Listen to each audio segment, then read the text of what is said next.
So, a couple of weeks ago, I made a video on MetaHumans. It's a new system for building digital humans by Unreal Engine for things like video games or virtual production. And since making that video, I've been really keen to see what else MetaHumans can do. And fortunately for me, a couple of days ago, Epic Games opened up their new MetaHumans creation system to alpha testers. And the second I could, I registered to have a go. Now for years, I've been wanting to do one thing above all others, and that's create a digital version of myself to put into virtual environments. So I thought the first thing that I'd try to do in this MetaHuman system was to try and make a virtual version of myself as a way to stress test the software and learn a bit more about it. So let's get it fired up and crack on. So, here we are inside the MetaHuman system. So it looks like it is a cloud-based program, something that Epic Games has been talking about for quite a while.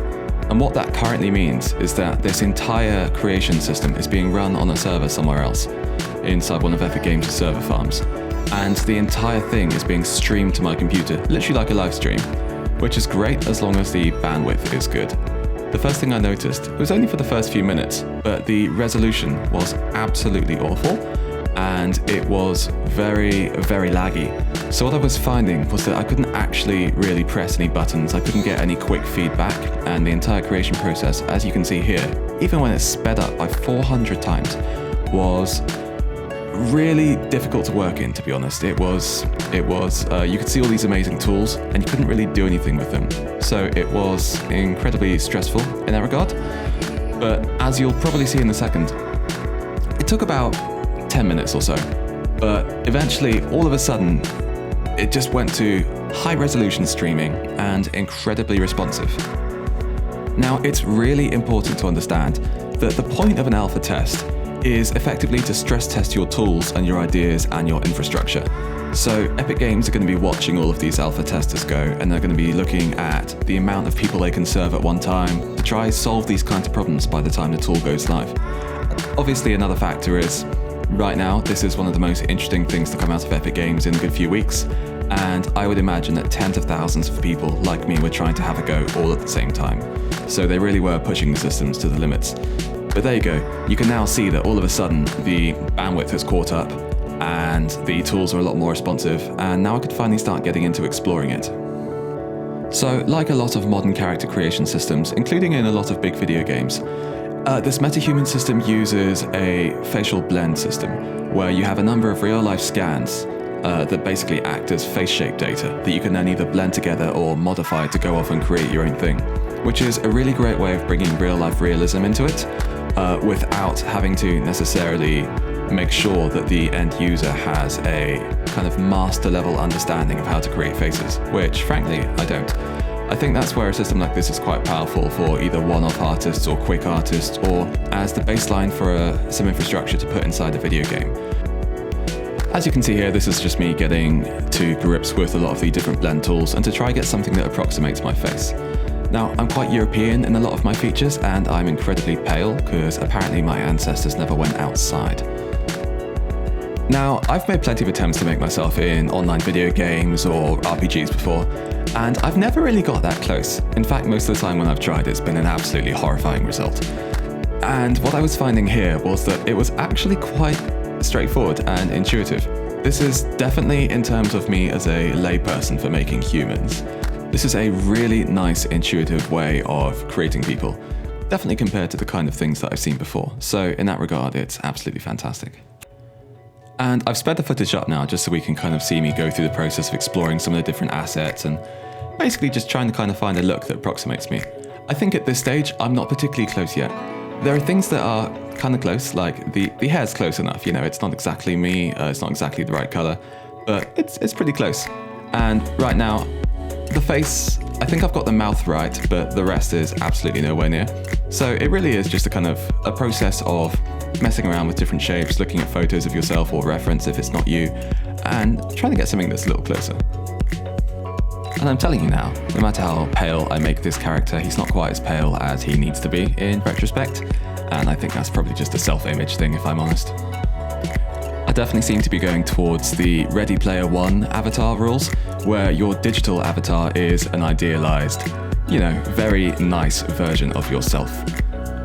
But from certain angles, he does kind of look like me, And that was genuinely, it was more surprising than anything else because I wasn't sure how close I was going to get. So now let's jump into an Unreal Engine level that I made a little while ago. Now I want this to look fairly cinematic, so we've got all of the settings cranked and we've got ray tracing enabled. And I think this will be a really good kind of base just to see how these metahuman models interact with digital worlds. Effectively, what I'm looking for is for this model to sit in here seamlessly and to almost more than most kind of 3D models feel like it belongs in the space. And then after a few seconds of loading, there we are. I would say that looks pretty good, pretty excellent, especially compared to the kind of models that I've personally worked with in the past. This is a lot closer to the absolute kind of high-end professional grade, which is really amazing to see. Now let's zip around and see if we can find any interesting lighting conditions to play around with. Now, because I work mostly with virtual reality, that means the kind of technology that I use inside my 3D worlds has to be incredibly optimized. So I haven't really had too much of a chance to work with things like grooming or a lot of the kind of really complicated skin shaders. So this is just a lot of fun. And the thing that I found literally everywhere across the entire scene was how blown away by the way this character just kind of picked up the local lighting. It was really, really good to see. And yeah, it absolutely looks like it's interacting with the light, the bounce light in the environment, all of the reflections. It's a lot of fun to watch.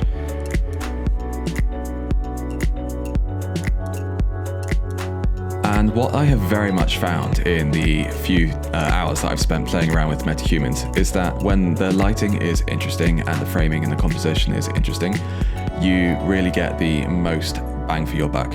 And this kind of moody, dark room with sunlight casting through these slim windows was exactly the kind of thing that I was looking for. And actually, here's where things got weird. Now, so far it hasn't really looked like me very much. It's been a kind of weird cousin almost.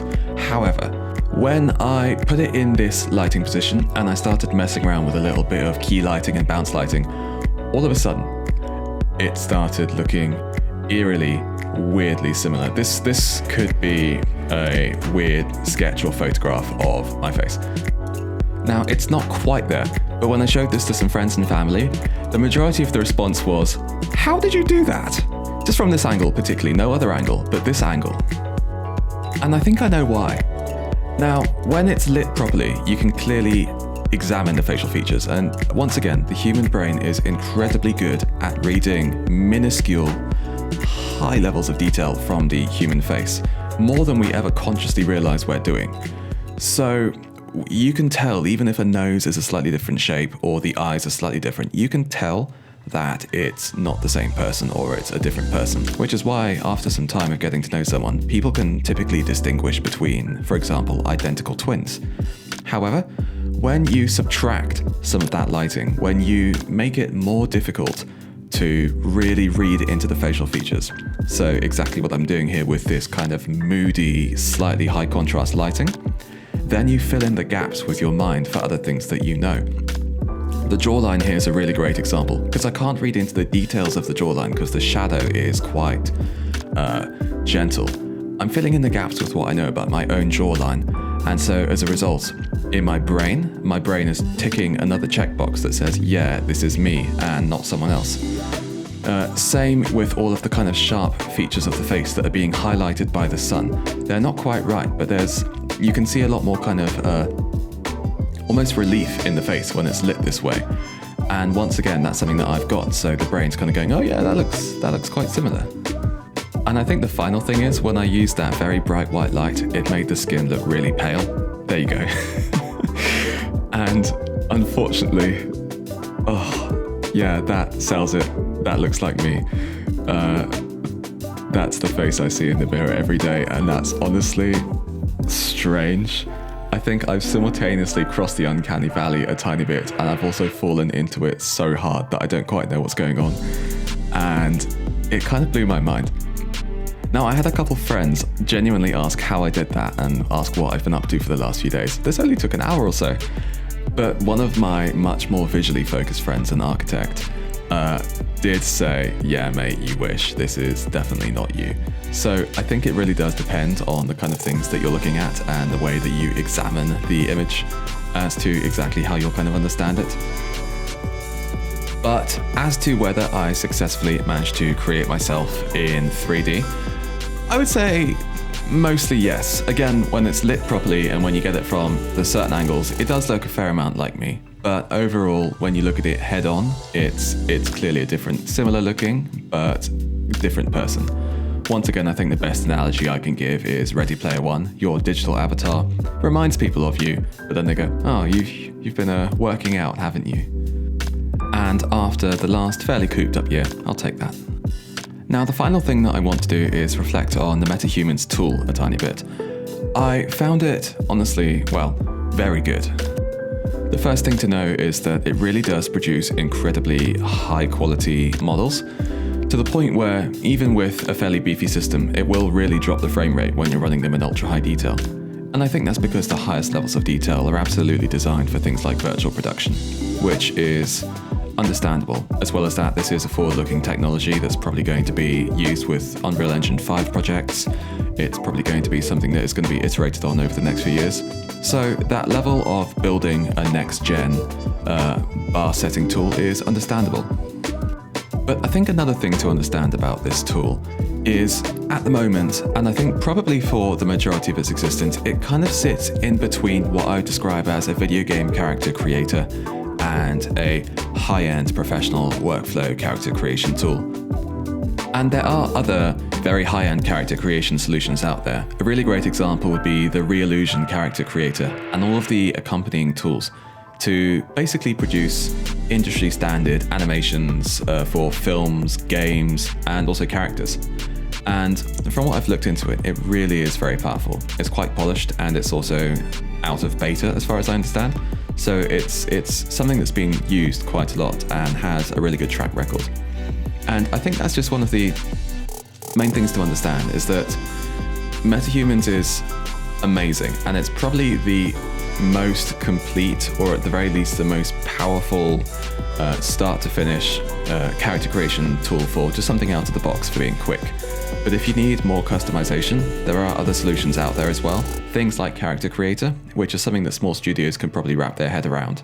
But you can also get a lot of real customization out of, as far as I understand. And then if you need to build things to your own specification even more, I think you'd probably just do it from scratch, or you'd use in-house tools. Or like most studios, you'd mix and match depending on the different project needs. But yeah, for an alpha, I would say that the MetaHuman system is very impressive. It's definitely still in the alpha stage. There's, only a number of assets, there's only a number of base scans. And I think for now that's a good thing, because this isn't a stage where you need to produce a huge amount of content. This is the stage where you need to figure out what works, what doesn't, what needs fixing, and what needs changing. So for now, I think basically just having a niche number of assets that can be absolutely battle tested and picked apart by different users is a really great way to go. And I very much look forward to seeing how the tool develops. I look forward to seeing it get used in games and film projects, and I look forward to seeing what MetaHumans might do for the future of video games in general. A great example is Unreal Engine 5. I don't think Epic Games have said it out loud yet, but I would really guess that Unreal Engine 5 is going to lean heavily on this digital human software, just from a few things that, almost have, been said between the lines on things like forum posts or in interviews with Epic Games. And I look forward heavily to seeing that. But now, as always, I need to get back and build some more virtual reality video games. So I'd just like to thank you so much for watching the video. If you managed to find it, I'm so grateful, because obviously YouTube is a massive platform and I am a tiny channel. So I absolutely love it when I see people interacting with my content or enjoying what I've made. It really does mean a lot. So I'll see you soon when I make another video. But until then, take care.